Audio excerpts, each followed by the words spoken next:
je suis de gauche, bande d'enculés. Chez moi, la politique est une affaire sérieuse, une affaire de famille. Je considère les gens qui ne s'intéressent pas à la politique, tous ceux qui refusent obstinément de lutter contre les multiples formes de fascisme moderne, comme des sous-êtres pitoyables, des erreurs de la nature. Ils ne sont qu'infâmes ignorants, dangereux imbéciles, embûches à la démocratie triomphante, ploucs, vauriens, rustres, paysans. Ils ne méritent pas le qualificatif de citoyen. Mes propos peuvent choquer, je n'en doute pas une seule seconde, mais je les maintiendrai jusqu'à ma mort. Il ne suffit pas d'apparaître au monde pour être considéré comme humain. Non, c'est un privilège. Et ce privilège, il faut le mériter. Parce qu'un membre de la communauté des hommes a des droits, mais il a surtout des devoirs. Et s'informer, manifester, lutter, coûte que coûte, faire barrage au nationalisme et à la dictature, est un devoir absolu. Un devoir de la plus haute importance. La fibre combative, elle me vient de mon grand-père, engagé volontaire dans la résistance en date du 7 mai 1945. Son activité principale consistait à venger et expurger la France de ses traîtres, traquer et démasquer les collabos. Les collabos. Rien que prononcer le mot me donne la nausée pour des semaines. Les collabos, mais aussi, plus exactement, les putaboches. C'était sa spécialité, au brave Papy Lobo, ainsi qu'on l'appelait dans les syndicats travaillistes du Nord-Est. Homme séduisant au charme vénéneux, il embobinait les jeunes dames qu'on soupçonnait d'avoir ouvert cuisse à l'ennemi. Il les haïssait du plus profond de son âme. Affreuses vendues au Reich qu'elles étaient. Elles ont bavé de désir, ces chiennes, les officiers allemands en uniforme, le claquement des bottes en cuir, leur virilité d'apparat, la brutalité de leurs idéaux. Ah, elles en raffolaient. Quelqu'un devait les remettre dans le droit chemin et punir leur innommable bassesse. C'est mon illustre Pépé qui s'en chargea le cœur noir d'allégresse. Quand il avait obtenu leur confiance sous l'oreiller, il les faisait passer aux aveux, en prétendant qu'il était prêt à tout entendre, parce qu'il était nécessaire de tout savoir, de tout connaître, avant de pouvoir s'abandonner à l'autre dans l'amour. On a quand même le droit de le savoir, si notre copine a, oui ou non, couché avec un nazi avant nous. Un nazi, ou, ce qui revient au même, un collabo. Une fois confirmation obtenue de l'abject méfait, il appelait ses camarades. Chiffon sale, coup de poing dans le ventre, au cas où un arien de l'union immonde fût déjà en route. Y a-t-il pire trahison d'ailleurs que celle de donner son corps à l'envahisseur? Heureusement que notre belle époque ne connaît plus ce genre de dérive ethnomasochistes. Coup de poing donc, insulte, douche dorée, et boule à zéro taillée au couteau suisse. La Suisse, justement. C'est de là que ma grand-mère résistait de toutes ses forces, et sauvait des vies. Cette sainte femme. Elle avait hébergé des dizaines de juifs. Au moins une demi-douzaine. Dans les locaux de sa banque, à Neuchâtel, en sécurité. Cette sainte femme, oui, sainte, je ne peux pas la décrire autrement, car cette héroïne aurait dû être canonisée, et non mourir dans l'anonymat de sa piteuse résidence de vacances, au bord du lac de Caume. Que l'existence est injuste parfois. Ça fait mal, rien que d'y penser. Oh, je ne la glorifie pas parce que j'ai en moi une partie de son patrimoine génétique, il faut le dire, et être précis là-dessus, car je ne crois pas à l'hérédité de la bonté. On ne naît pas humaniste, on le devient. Ma mère, quant à elle, est adjointe au maire de la ville de Grenoble, et mon père, professeur d'éducation civique en classe de 5e. C'est grâce à leur lumière que j'ai bâti mon savoir culturel, c'est grâce à eux que j'ai balisé mon chemin, et trouvé seul la voie du juste combat. Chacun à leur niveau de possibilité, ils guerroient pour faire entendre à leurs collègues les moins avertis et à leurs jeunes élèves contre qui il est sage de faire front. Et quel genre de mots, quel genre de principes, quel genre de personnes il ne faut jamais laisser passer. Jamais, jamais, jamais. Vous connaissez Nicolas Demorand? Un brillant journaliste. Voilà, ce jamais-là, le jamais de Morand. Jamais. Ce jamais d'absolue éternité. Jamais. Ce jamais incorruptible. Jamais. Ce jamais immortel. Jamais. Ce jamais insécable. Jamais. Le jamais des vertueux. Car le monde est détruit par l'inaction des plus lâches et des plus mal instruits. Par exemple, mon père avait été satisfait, ainsi que moi je le suis de lui, d'avoir donné 10 heures de colle à un élève qu'il avait interrompu dans son cours magistral, alors qu'il diffusait un documentaire pédagogique expliquant pourquoi il fallait défiler dans les rues et empêcher celui qui ne doit même pas être cité d'être élu à la suite du tragique 21 avril 2002. Marie Le Pen. Mes poils s'hérissent à l'évocation de cet abominable souvenir. François, le collégien, avait dit à mon père, peut-être naïvement, « Mais mes parents ont voté pour Le Pen, je vais quand même pas manifester contre eux. » La punition fut exemplaire, mais adaptée à la monstruosité de la faute. Profiter des 10 heures de claustration pour parcourir la nuit d'Elie Wiesel, avant d'en faire une fiche de lecture. C'est comme ça qu'on ferme le clapet à l'inculture et à la haine qui la suit nécessairement. En prenant le problème à bras le corps, en l'étouffant dans l'œuf, en disant un grand non à l'obscurantisme fanatique. Pour ma part, je fais face à la menace au jour le jour. Problème de société après problème de société. Le mariage pour tous, j'en étais. La banderole fière, le pas sûr, la voix stertoreuse. Mieux vaut un papa gay qu'un papa 2D. Mieux vaut un papa gay qu'un papa 2D. Ah les salopards, j'ai gueulé mon slogan sans trembler et sans défaillir, à en perdre la raison. Parce qu'il faut crier, parce qu'il faut tenir bon, parce qu'il faut annihiler la peur de l'autre à grands coups de discours, d'éclat et de scènes remontrances. Soyons racistes envers les racistes, soyons intolérants avec les intolérants, et ainsi de suite. Je me rappelle d'un camarade qui me disait souvent ces choses-là pendant les collages d'affiches. Des proverbes militants que j'ai d'ailleurs toujours trouvé très spirituels et très subtils. La manif des contres. Contre quoi? Pourquoi être contre déjà? Contre le progrès, contre le bonheur, contre les sentiments. Dans ce défilé anti-amour qui a marqué l'histoire de France d'une pierre noire, toute la laideur du monde, piétinée et renvoyée à ces archaïsmes indéfendables. Ouvriers sans érudition qui votent front, bande d'abrutis. Hétéros à micro-pénis, catholiques intégristes, intellectuels guidés par le malin, à associations d'inhumains financés par d'insoupçonnés lobbies. Quelle dégoûtation! Le vrai retour du Ku Klux Klan, oui. Heureusement que la modernité a vaincu le conservatisme, et que nous, enfin je veux dire, que les homosexuels, d'où qu'ils viennent, ont fini par obtenir les mêmes droits que les autres. Rendez-vous compte au XXIe siècle, contre quoi il faut se battre. C'est à pleurer de honte et de rage droit de l'homiste.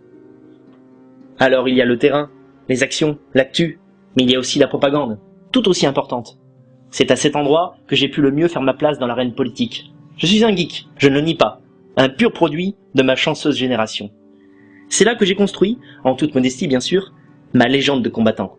Je dirige 6 groupes antifascistes, sous différents pseudos, sur Facebook et sur Twitter. Je tiens également un blog et un site troll d'extrême droite, sous faux drapeau, qui me permet de recueillir adresses, coordonnées et informations. On peut le dire comme ça. Finalement, je fais du contre-espionnage. Mon rôle est primordial. Nos pages anarchistes et antifa, nous les utilisons comme un carnet de liaison communautaire. C'est que nous formons un immense réseau de jeunes hommes et de jeunes femmes prêts à vendre chèrement leur peau et livrer bataille jusqu'au sang s'il le faut. Et il le faudra. Nos investigations, pour l'essentiel, consistent à dénicher les propos les plus abjects du net, qu'ils soient vidéo ou bien formulés par écrit, et à en signaler les auteurs aux hébergeurs et aux réseaux sociaux qui les abritent. Nous y passons le plus clair de notre journée, et nous en sommes plutôt fiers. Dès qu'une intervention sur YouTube ou Dailymotion flirte avec le nauséabond, dès qu'elle fait un appel du pied érotique au révisionnisme assassin, dès qu'elle flatte les bas instincts chauvinistes et montre de l'irrespect envers les étrangers, qui enrichissent tant la culture de notre pays, eh bien, nous envoyons un rapport aux équipes de modération. D'aucuns prétendent que ces jugements sont hâtifs et basés sur notre seul ressenti, qui, en tant qu'il serait subjectif, ne devrait pas être recevable. Mais nous ne faisons pas reposer notre chasse aux sorcières sur des critères personnels. Nous la bâtissons sur les critères universels de l'humain et du bon. Il y a les gentils et il y a les méchants. Il n'existe aucune troisième voie. Ce n'est pas des individus partiaux qui s'affirment à travers le signalement. C'est la République une et indivisible qui se met debout face à l'horreur. Je peux le dire sans hésiter, nous sommes responsables de la fermeture de 452 chaînes YouTube, aux ambitions étranges et aux connexions idéologiques troubles, de 1509 comptes Facebook incitant à la haine raciale. Et nous avons également piraté des centaines d'autres sites néo-nazis. Nous représentons l'élite dans la fronde définitive qui oppose les généreux à l'hitlérisme 2.0. Nous sommes le cœur qui bat de la France des meurtris, l'âme farouche de l'Europe humiliée. Je pousse mon intransigeance très loin, j'ose également le prétendre. Certains amis me le reprochent. Une de mes décisions a beaucoup choqué mon entourage, pourtant entièrement acquis à notre cause suprême, la seule qui vaille. Il y a quelques mois, mon frère est mort des suites d'une longue maladie. Je ne reviendrai pas sur cet événement qui a bouleversé notre clan.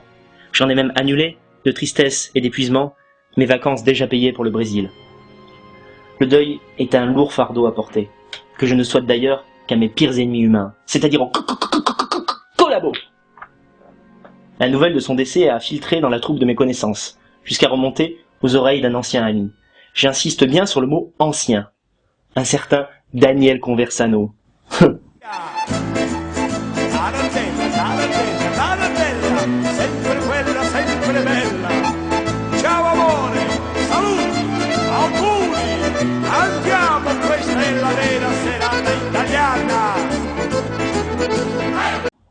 tempête montante, semble-t-il, d'un fascisme français web qui sans cesse renaît de ses cendres malodorantes. Quand on pense qu'il n'est même pas français, ce cinglé intégral, ce fils de putain macaroniesque. Ça me tue qu'autrefois j'ai pu rire à ces blagues, à ces allusions, à ces trucs tendancieux, n'y voyant que du second, voire du 3e degré.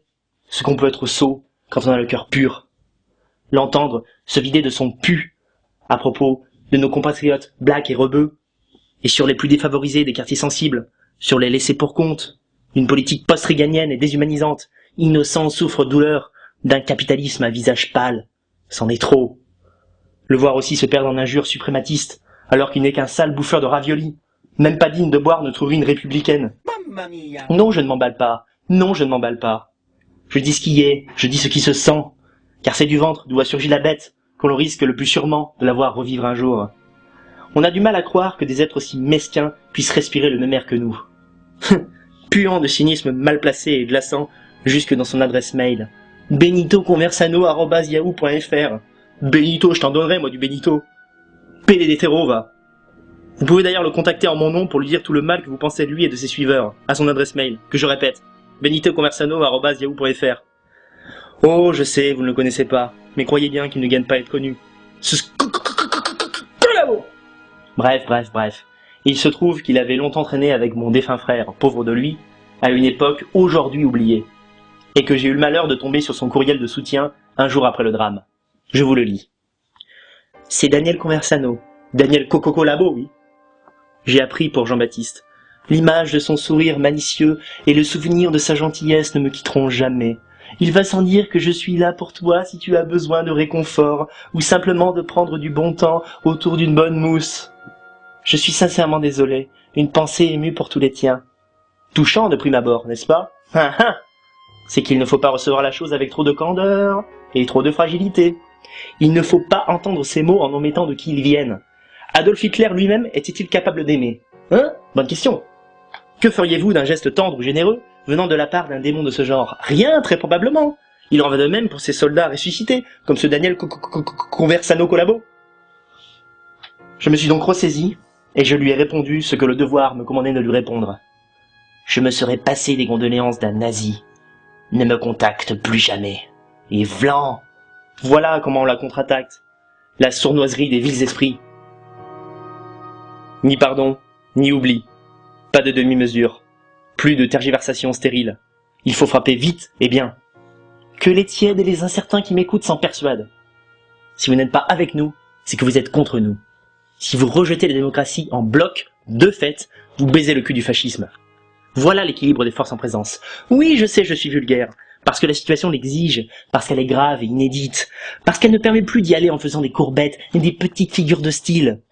On ne négocie pas avec les terroristes de la pensée. On les pourchasse, on les neutralise, puis on les élimine. De notre hardiesse et de notre courage au combat dépend l'avènement d'une nouvelle ère. Celle de la paix, de la raison délivrée de l'étroitesse religieuse, celle de la liberté, de l'égalité et de la fraternité entre tous les citoyens du monde de demain. Celui de l'amour et de la vérité. Révolution!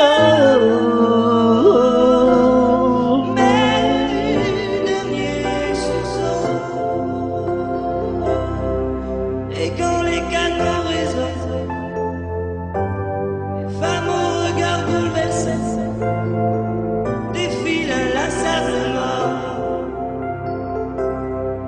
Chaque jeudi que Dieu donne. À l'issue de cette vidéo, 2 solutions s'offrent à toi.